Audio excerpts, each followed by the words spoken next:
वृक्षाः। वृक्षाः, इस पाठ में हम वृक्षों के बारे में पढ़ेंगे। पहला श्लोक है, वने वने निवसन्तो वृक्षाः वनम वनम रचयन्ति वृक्षाः।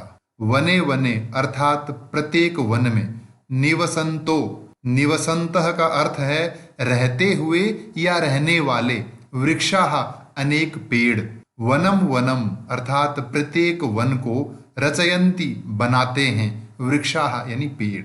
इसका अर्थ हुआ पेड़ प्रत्येक वन में रहने वाले हैं, वे प्रत्येक वन की रचना करते हैं, अर्थात वनों में रहने वाले पेड़ों से ही वनों की रचना होती है। नीचे इस श्लोक से संबंधित कठिन शब्दार्थ दिए हुए हैं। दूसरा श्लोक है, शाखा दोलासीना विहगा तैः किमपि कूजन्ति वृक्षाः। शाखा अर्थात पेड़ों की टहनियां, दोला यानी झूला, आसीना यानी बैठे हुए, विहगा पक्षी, तैः उनके द्वारा, पक्षियों के द्वारा, किमपि कुछ कुछ, कूजन्ति कूकते हैं, चहकते हैं, वृक्षाः यानी पेड़, अर्थात विहगा यानी पक्षी पेड़ों की टहनी रूपी झूलों पर बैठे हुए हैं, तैः उन कूकते हुए पक्षियों के माध्यम से, उन कूकते हुए पक्षियों के द्वारा, किमपि कुछ कुछ, कूजन्ति यानी कूकते हैं, चहकते हैं, वृक्षाः यानी पेड़, अर्थात पेड़ों की शाखा रूपी झूलों पर पक्षी बैठे हुए हैं। ऐसा प्रतीत होता है जैसे पक्षियों के कूकने के माध्यम से पेड़ भी कुछ कुछ चहक रहे हैं।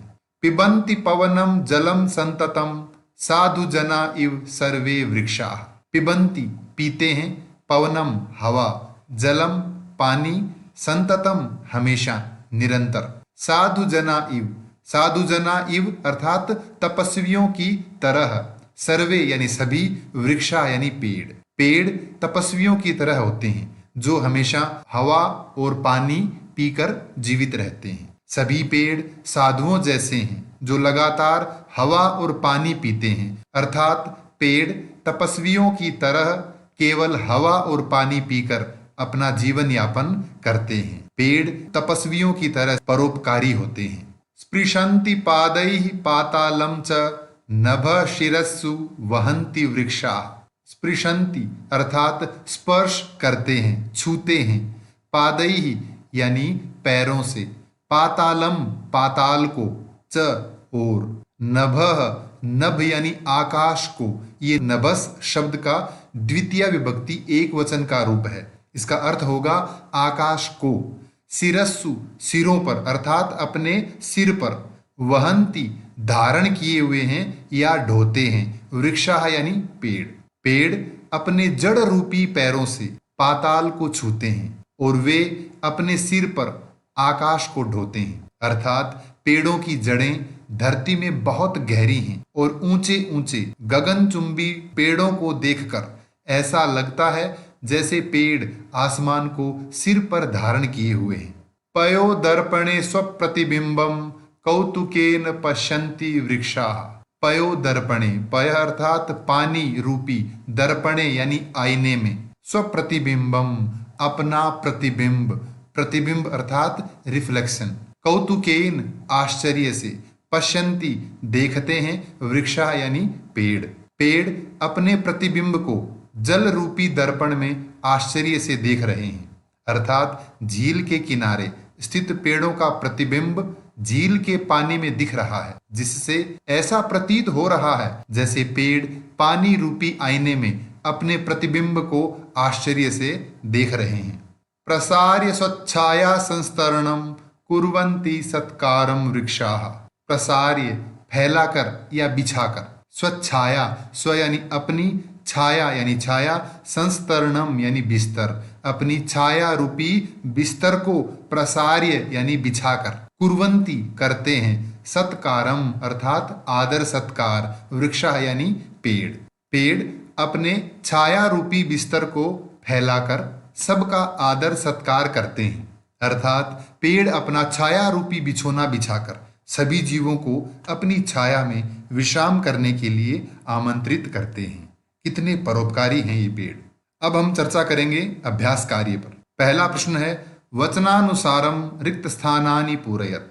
वचन के अनुसार रिक्त स्थानों की पूर्ति कीजिए। पहला उदाहरण दिया है वन शब्द का, वनम वने वनानी, तो जल शब्द के रूप होंगे जलम जले जलानी, और बिंब शब्द के रूप होंगे बिंबम बिंबे बिंबानी। इसी तरह वृक्ष शब्द के रूप हैं वृक्षम वृक्षौ वृक्षान, तो पवन शब्द के रूप होंगे पवनम पवनौ पवनान। जन शब्द के रूप होंगे जनम जनौ जनान।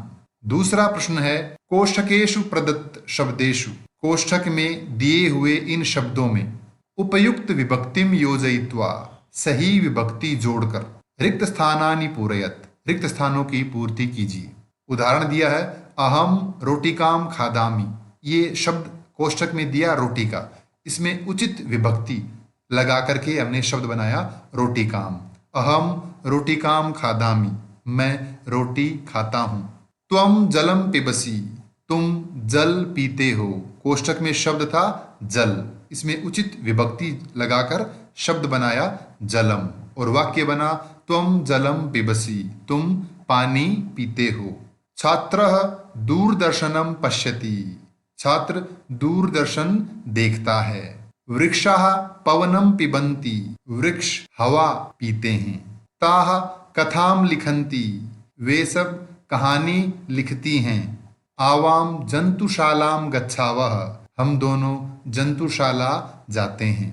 तीसरा प्रश्न है अधोलिखितेषु वाक्येषु कर्तृपदानि चिनुत, नीचे लिखे हुए इन वाक्यों में कर्ता पद चुनकर लिखना है। वृक्षाः नभः शिरस्सु वहन्ति, वृक्ष आकाश को सिर पर धारण करते हैं। तो कर्ता हम किस तरह से पहचाने, हम क्रिया से पूछेंगे कौन, कौन धारण करते हैं, पेड़, तो उत्तर होगा वृक्षाः, अर्थात इस वाक्य में कर्ता पद है वृक्षाः। विहगाः वृक्षेषु कूजन्ति, पक्षी पेड़ों पर कूकते हैं, तो क्रिया शब्द से हम पूछेंगे कौन कूकते हैं, तो पक्षी, तो उत्तर होगा विहगाः।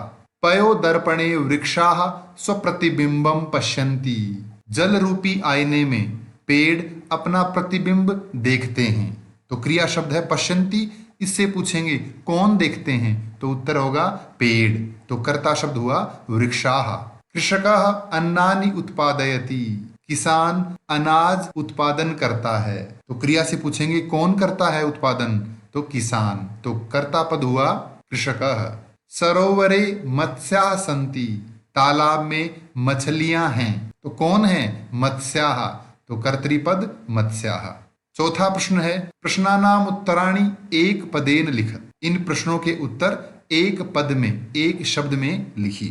पहला प्रश्न है वृक्षाः कैः पातालम स्पृशन्ति, पेड़ किन के द्वारा पाताल को छूते हैं, उत्तर है पादैहि, अर्थात पैरों से, अपने जड़ रूपी पैरों से वृक्ष पाताल को छूते हैं। वृक्षाः किम रचयन्ति, पेड़ किसका निर्माण करते हैं, उत्तर है वनम, अर्थात वन का। यहाँ हम इसका बहुवचन रूप वनानि भी लिख सकते हैं। विहगाः कुत्र आसीनाः, पक्षी कहाँ बैठे हैं, उत्तर है शाखा दोलायाम, अर्थात टहनी रूपी झूलों पर। कौतुकेन वृक्षाः किम पश्यन्ति, पेड़ आश्चर्य से क्या देखते हैं, स्वप्रतिबिंबम, अपना प्रतिबिंब। पांचवा प्रश्न है समुचितई पदई रिक्त स्थानानि पूरयत, जो रिक्त स्थान दिए हैं उन्हें दिए गए उदाहरणों के अनुसार पूरा करना है।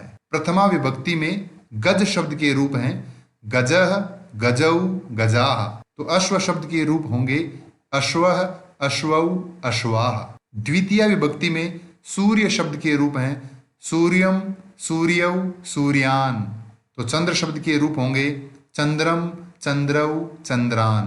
तृतीय विभक्ति में विडालेन विडालाभ्याम विडालैहि, तो मंडूक शब्द के रूप होंगे मंडुकेन मंडुकाभ्याम मंडुकैहि।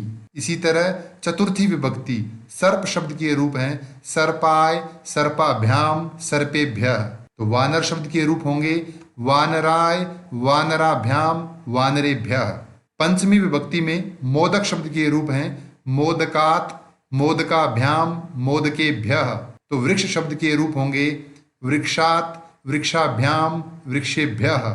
षष्ठी विभक्ति में जन शब्द के रूप होंगे जनस्य जनयोः जनानाम, तो शुक शब्द के रूप होंगे शुकस्य शुकयोः शुकानाम। सप्तमी विभक्ति में शिक्षक शब्द के रूप होंगे शिक्षके शिक्षकयोः शिक्षकेषु। इसी तरह मयूर शब्द के रूप होंगे मयूरे मयूरयोः मयूरेषु। संबोधन में बालक शब्द के रूप हे बालक हे बालकौ हे बालकाः। तो नर्तक के होंगे नर्तक नर्तकौ नर्तकाः। छठा प्रश्न है भिन्न प्रकृतिकम पदम चिनुत। भिन्न प्रकृति वाले शब्द को चुनना है, अर्थात एक शब्दों का समूह यहाँ दिया गया है, जो शब्द इस समूह का नहीं है उसे चुनकर आगे लिखना है। तो पहला है गंगा, लता, यमुना, नर्मदा। तो इसमें भिन्न प्रकृति वाला शब्द है लता। हालांकि ये चारों शब्द आकारांत स्त्रीलिंग शब्द हैं, लेकिन भिन्न प्रकृति वाला हमने कैसे चुना, क्योंकि गंगा, यमुना, नर्मदा ये तीनों नदियों के नाम हैं और लता ये बेल, इसलिए अलग हुआ शब्द लता। दूसरा है उद्यानम, कुसुमम, फलम, चित्रम। इसमें भिन्न प्रकृति वाला शब्द है चित्रम, क्योंकि बगीचा, फूल, फल ये एक समुदाय के हैं और चित्रम ये अलग है। अगला प्रश्न है लेखनी, तूलिका, चटका, पाठशाला। इसमें अलग है शब्द चटका, क्योंकि लेखनी, तूलिका और पाठशाला ये एक समुदाय के शब्द हैं और चटका ये भिन्न है। आम्रम, कदली फलम, मोदकम, नारंगम। इसमें भिन्न शब्द है मोदकम, क्योंकि ये तीनों आम्रम, कदली फलम, नारंगम ये फल हैं और ये मिठाई, इसलिए भिन्न प्रकृति वाला शब्द हुआ मोदकम। इस पाठ से संबंधित कोई भी प्रश्न हो तो कृपया कमेंट्स में लिखकर अवश्य पूछें। धन्यवाद।